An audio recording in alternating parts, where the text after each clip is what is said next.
Howdy folks, I am George W. Bush and I would like to welcome you to today's presidential debate. Okay Mohammed, let's get started. My name isn't Muhammad. It's Obama. What kind of wacky Muslim name is that?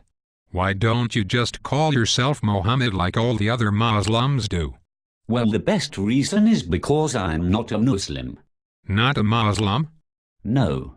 Well, what kind of heathen are you then? I'm an intellectual. Honestly, I am too politically correct to have any genuine beliefs at all. But I like to pretend I'm religious by attending a racist black church every other year or so. You see, I am a liberal. How in tarnation did a foreigner heathen like you get to run for president anyhow? I mean, the law of America says you gotta be born here to be president. I was born in Hawaii. You were born in Hawaii. That is overseas. You gotta be born in America to be president, boy. It is pronounced Hawaii. And it is one of the 50 United States of America, so it counts, Billy Bob.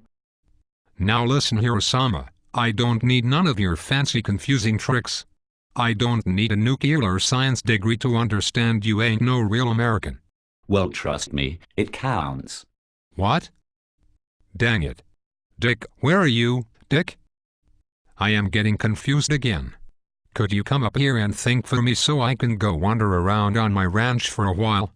Before you go fly off to the woods at taxpayers' expense, I would like to point out that you don't need to debate with me because your presidential term is over, so you can't be president right now anyway.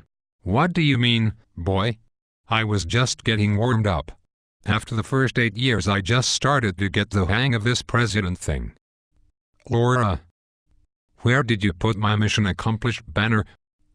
I am going to need that thing at the end of this here debate. Time flies when you let your cabinet do your work for you while you waste your time chopping wood in the country, I guess. Well, if I ain't president no more, then who is, Mr. Smarty Pants? I am. You? Now listen here, Mohammed, or whatever your name is. There ain't no way the fine people of this here America would ever vote for you. George, you are probably right. The fine people of the United States probably would not vote for a socialist liberal with a hidden agenda to undo the underpinnings of democracy in the free world. But because you are such an idiot, all the rest of America crawled out of the dark cracks in our system and voted for me.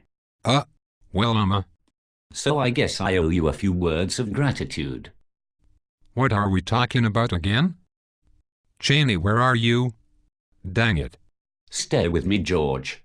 If you had not been such an idiot, all of the evil people and losers in this country would have remained blissfully disinterested in politics, and a radical socialist like me never would have been elected. So thank you, George. Well now. Finally a little gratitude for all my hard work as president. You are welcome. I am so glad you are beginning to understand correctly. Of course, my smooth public speaking skills have a way of convincing those with simpler minds that I'm right. You are a smooth talker, you know that, Osama Obama? Yes, I know. So now that you are taking my job, what do you plan to do?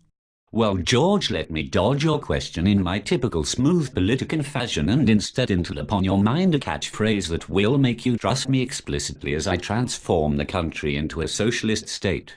I am going to bring change you can believe in. What kind of change is that? And why should we believe in your change? I am going to change the United States into a government-regulated pseudo-democratic socialist state. And because things have gotten so bad already, it will be easy to believe in my changes because they will make our country even worse. My goodness, you sure are a smooth talker. You should run for president. I hear you would bring change we can believe in.